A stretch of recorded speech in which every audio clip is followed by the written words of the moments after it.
hope, despite their vaunted economic benefits. Let's go live to central London, an event there to promote apprenticeships, and the Business Secretary, Vince Cable, is there. Secretary of State, very good morning to you.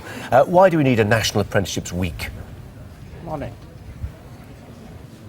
Well, I think it's raising the profile. We've already done very well in terms of numbers of apprenticeships. It's doubled in this Parliament over the last one, and there's particularly rapid growth of advanced and higher apprenticeships up to degree level.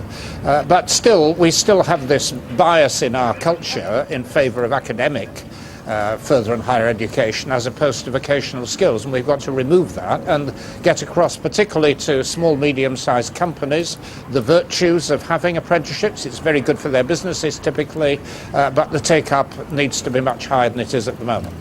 How do you go about persuading young people that maybe university might not be for them?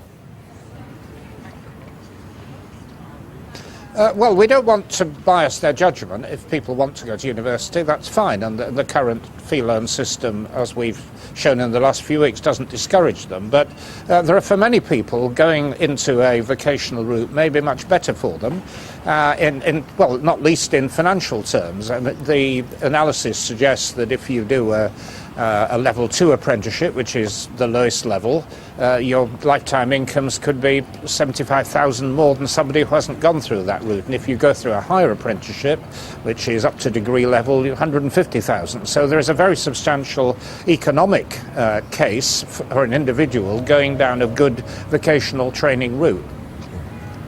In terms of the numbers, I mean, I know the government's keen to say how many apprenticeships have been created. There is a criticism of that process, of the statistics behind it, suggesting that we're rather overstating the number of apprentices that there are now in the system, because actually what's often happened is that people who are doing existing jobs are rebadged as apprentices, and we claim, therefore, that the number of apprenticeships is rocketing. Well, there is an element of that, but it's considerably reduced. I mean, and you could argue that in some ways we've understated it, because the very short apprenticeships under 1 year that used to be commonplace are no longer recognised in the numbers, and so that, you know, we are now dealing with really big growth in the proper apprenticeships, particularly going to skill level 3, which is the equivalent of advanced level, and then to degree level for higher apprenticeships. So that the emphasis at the moment is very much in the right place, and we're trying to shift the argument away from numbers, even though the numbers story is a good one, to emphasising quality. And that's why we have these trailblazer schemes, which many employers are now taking up, where they define the standards for the industry, and that provides a quality guarantee. Yeah. You talk about the numbers story being a good one. One area where the numbers story is not necessarily a good one is within your own department, where it's been suggested that only 15 16 to 24-year-olds are employed on apprenticeships.